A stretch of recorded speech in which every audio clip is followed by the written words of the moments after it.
અમારે અહીંયા શેખલા મુકામી ભક્ત શ્રી અમારે વેલાજીની એમની પુણ્યતિથિ નિમિત્તે સહકુટુંબી મળી અમારે સરવણભાઈ, વશરામભાઈ અને અમારે પહેલાદભાઈ અને એમના જે સહકુટુંબ છે એમને મળી આવું એક સુંદર ભજન રાખી અને જે ભૂલાઈ ગયેલી યાદો એમને યાદ કરાઈ છે એટલે એમને કોટી વંદન છે. વિશેષમાં વેલાજી ને અમારી બેની સારી મિત્રતા હતી. અમે બે જણા બહુ ભોળા હતા એમ. વરસાદ આવે એટલે દોતીવાડાનો ડેમ ભરાય તો અમે બે જણા હેડો વેલાજી. મારે એવું હોય એટલે કે અમે બે જણા ડેમ જોવા જતા રહ્યા. ઘણી વખત અમે કાપડ આ મેળામાં ગયેલા બે જણા શિવપુરના હાચમના સિદ્ધપુરના ફરતા બે જણા. અમારે મેઢલામાં બી બે જ હતા એટલે અમારે કોઈ હોય એટલે અમારે ઘેરથી કે વેલોજી નવરાત્રી જતા રહો બે જણા. એટલે અમે બે જણા ટાઈમ પાસ કરતા. ગુરુમુખી હતા. બાપુ પાસે અમે જ ઉપદેશ કરાવ્યો હતો. અમારે નારાયણજી આયા છે. બહુ ભોળા માણસ હતા પણ ખરેખર જીવનમાં એ એમનો ભાવ હતો તે આ ફરી જાગૃત થયું. જે ઝંડો રોપ્યો હતો ને એ ભૂલાઈ ગયેલો હતો પણ પાછો આ તમે તાકાત જુઓ. હે નામ નગર નવખંડમાં નિરોત નિર્ગુણ દેશ. અરે અમર ફળ જો નીપદે તો વર્ષે મેઘ. સોકિયા શરીર નાર્યું પણ આ ભાળો બોલી રહ્યા હયાત. અને એમના નામ સમરણ અર્થે આપણે એકતા મળી અને એમના કુટુંબે ફરીથી એ ભૂલી ગયેલી યાદો. હે અર્જુન, આ યોગ મેં પૂર્વે સૂર્યને કીધો, મનુને કીધો, ઈશ્વાકુને કીધો અને એ પાછો ભૂલાઈ ગયેલો હું આજે રાજર્ષિને કીધો અને એની એ જ વાત આજ હું તને કહું છું. આ કૃષ્ણ ભગવાન ગીતામાં બોલ્યા અને આ પાછી ભૂલાઈ ગયેલી આ વાત યાદ આવી. એટલે ભક્તરાજ વેલાજી બહુ ભોળા હતા પણ આ તો કુદરતની માયા છે ભાઈ. ક્યારે શું થઈ જાય છે કોઈ ખબર નથી. એટલે માટે આ જીવન એક મનુષ્ય દેહ મળ્યો છે અને મનુષ્ય દેહ ચાહે બહેનનું શરીર હોય કે ભાઈનું હોય પણ કરી લો કમણી હરિના નામની. એ આવો અવસર પાછો નહીં મળે. માનવી માટે જીવનની અંદર કોઈ આવા સંત મહાપુરુષ પાસે જઈ અને જે પોતાની ઓળખાણ કરશો ને તો જ આપણા બાળ ગોપાળમાં સારા સંસ્કાર આવશે. અને આપણા બાળ ગોપાળ કદાચ જો કઈ એમનામાં આવો સત્સંગ ને કઈ કાને વાત પડેલી છે ને તો આ પાછી ફેર જાગૃત થશે ને થશે. એમના છોકરાઓ એમના દીકરાઓ પણ સારા છે. કોઈ વેચન નથી. મારી જોડે જ રહેશે. અમે બધા હોમે જ રહે. આ મારો દરવાજો નહીં એમ રહેશે. અમે બધા ભેગા જ રહેશો. પણ અમારી એક એવી વાત છે કે કદાચ વેલાજી વાત જાણી તેવી જો જાણી જાય ને તો એનું જીવન ધન્ય બની જાય. આ ગોમાં એ બધા ગુરુમુખી છે આ ગોમમાં અને આ જ કોરા રહી ગયા.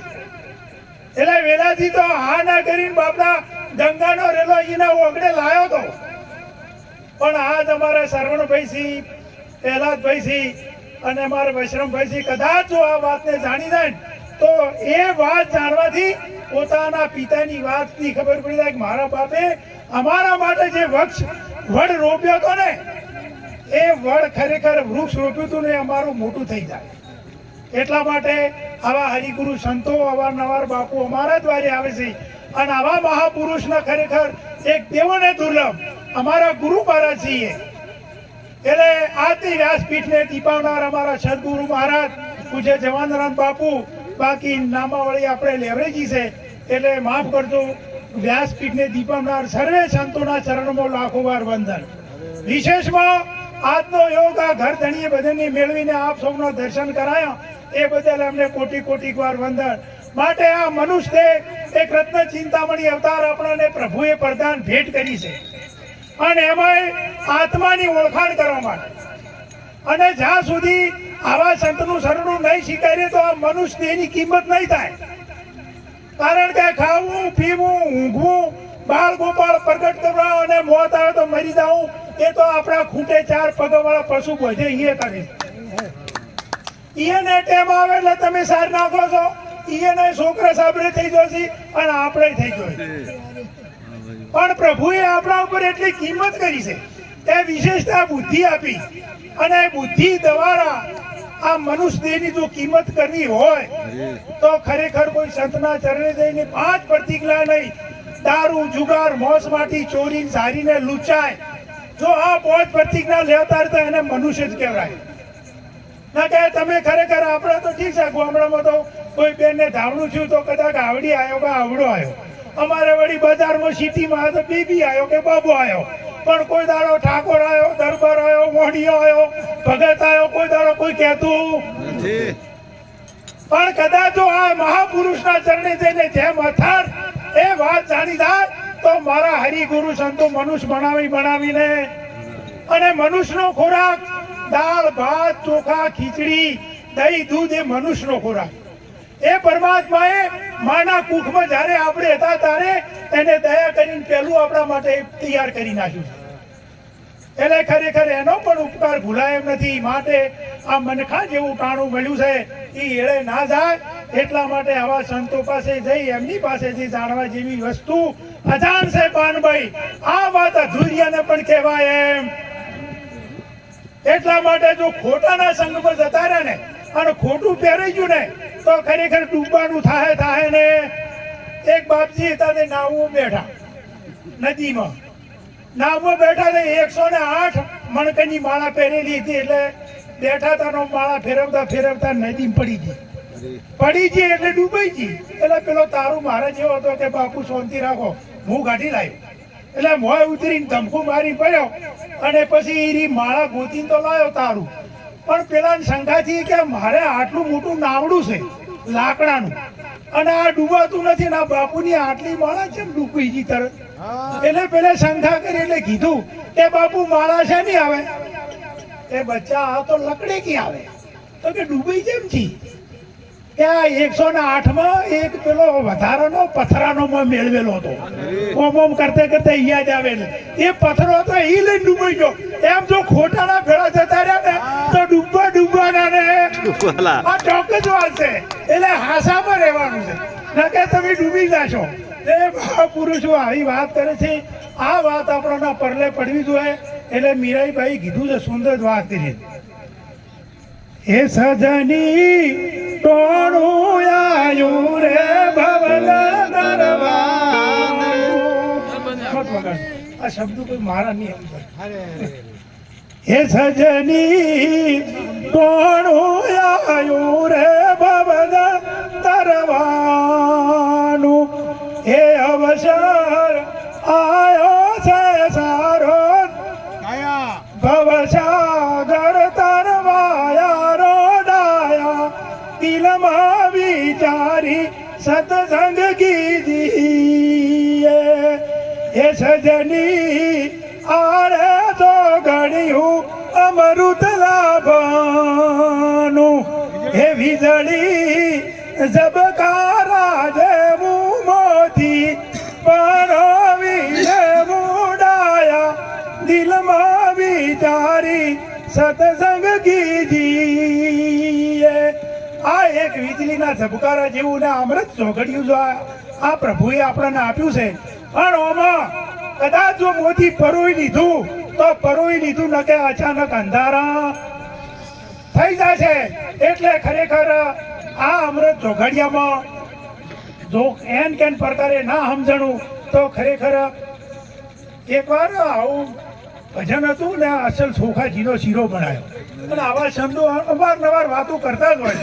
પણ તેજુ દેશથી પરમાત્માએ કીધું છે કે હે અર્જુન, તેજુ દેશી દ્રષ્ટિવાળા ઈર્ષાવાદી ઘણા હોય. તમારી હાસી વાત ઉપર વિશ્વાસ ના કરવાની. આ તો એટલે બચીને હમણાં જતા રહી અને એને કાયમની ટેવ પડી ગઈ છે કહેવાની. એટલે આપણે જેમ કરતા એમ કરો. એટલે આવી પંગજ બેઠી હતી અને શીરો હતો એટલે આપણે શું બેનો શીરો બનાવે ને જબર બનાવે અને માથે જીત તરીને આવે. એટલે એક મારા જેવો ઉતવાળો તો પંગજ બેઠી હતી લઈને મૂઢા મેળ્યો પણ શીરો તે જીતો લાય જેવું હોય ને તારે વેદન સોચ્યું કે અમે સોચ્યું હતી. અમારા ભાઈ મહારાજ જેવા બેઠા કે આવું શું કરો છો ભલા મોણા આટલી બધી પંગજ બેઠી છે ને આવું કરો? અરે મારું વાલું કે કૂતરાને નાખવાની ટેવ હતી ખાવા બેવું એના પહેલા અને ભૂલથી મૂઢા મેલી જો એટલે બોરો જેવડો ઓહું આવી ગયો. પણ એમ નથી કહેતો કે ભાઈ હું તો દાજો છું પણ તમે હરખા રહીને ખાધું હો એટલે આ તો ઘણા એવા ઈના હાલા હળદી ગયા બીજે ના હળગે પાછા. અમારે ભોપાનગરમાં ડોશીમાં હતા જબર કે અમારી બાજુ બટાકાના તોલ ઘણા હોય છે ને અમારા ભોપાનગરના મજૂર ઘણા જ હોય છે તોલમાં. એટલે ડોશીમાં એ હોનાનું કડવું કરાયું. હવે ગામમાં બધે ફરે પણ કોઈ આપણે શું પેલા હરતા ફરતા હોય ને તો આપણે કોઈ કડવા કરાવો, કોઈ દોયણા કરાવો, કોઈ કડવું કરાવે એટલે ગામમાં કોઈ પૂછે કે આ સમાચાર કરાવ્યા પણ ડોશીને કોઈ ના પૂછ્યું. એટલે ડોશીને ચિંતા પેટી કરાવે મારા પીઠ્યા આ ગામના કોઈ પૂછતા જ નથી. મેં આ તો મજૂરી કરીને કડવું કરે. આપણે મજૂરી તો ભક્તિમાં ઘણીએ કરો છો. હમણાં બાપુએ ના કીધું કોઈ ધૂણવા નહીં કરે, કોઈ વળી પગે હેડવા નહીં કરે, કોઈ વળી માળા ફેરવા નહીં કરે. આ મજૂરી તો ખોટી ખોટામાં ફસાઈ રહ્યા છે. એટલે ડોશીમાએ તો કીધું કે હવે એમ કરું તારે કોઈ આવ્યું નથી કે એ ઘરના ગરીબ હતા જે શેરી પરવાડી હતો કૂબો એટલે કે કૂબો હળગાવતા ગામવાળા ઓલાવવા તો આવશે કે એટલે ડોશીમાએ તો પાછું ઊંધું ઉજ્યું એટલે ઓલાવતા હતા એટલે ભેળા મારા ભક્તો સંતો બધા દયા વરે માના ગરીબ હતા ને તો કૂબો હળગી ગયો એટલે બધા ઓલાવવા ઉડ્યા ડોલીઓ લઈ લઈને કોઈ પાણી છોડતા હતા. અને પહેલા આપણે શું ડોશીને અત્યારે તો બધું હીટ ઇન ફિટ થઈ ગયું છે પણ ડોશીને પેલા મશરૂની હતી પેલી કોસળીઓ એટલે કોસળી ખસી ગઈ એટલે અમારે ભગત હા હા માં આ તમારે હોનાનું કડું ચાર કરે અને આ મારા પીઠા ખડા બદલ કે આ કૂબો હળગાઈ માર્યો છે એને કે હવે શું પૂછો છો એમ આ 12 બીજના ધણીને સમરું એ નકળન નેતા વાળા આ જ્યોતિ જ્ઞાન અગ્નિમાં આ જ્ઞાન અગ્નિમાં કૂબો નહીં પડે ને તો ઉમાં આત્મા પરમાત્માની ઓળખાણ થાય પછી ગમે ઓમ હેડ કરો ઓમ ને ઓમ ને ઓમ પણ કોઈ પેલાનો ભેટારો થશે. શું ભેટારો કરવો તો જ્ઞાન અગ્નિ સર્વ કર્મ ભસ્મા ભીતે અર્જુન ને કૃષ્ણ પરમાત્માએ કીધું છે. અને આ ગીતા કોઈ દાડો ખોટું બોલે નહીં. એટલે માટે જો આની અંદર પરમાત્માની ઝાંખી કરવી હોય તો ખરેખર આવા સંતો પાસે જ આ વાત પડી જાય. પછી આપણે ગમે એમ પડશે પણ આ સત્ય વસ્તુ સમજાશે. હવે એક દ્રષ્ટાંત કહીને પછી હું મારી વાતને વિરામ આપું કારણ કે મારે બેનું છે કે એટલે એને ઊંઘ ના આવે. આ અમારી બાજુ હોપરા છે પેલું હોપરા પાટણના જોડે છે અને એની બાજુ શરીયત છે એટલે શરીયતની કુવાસીથી હોપરમતા હતી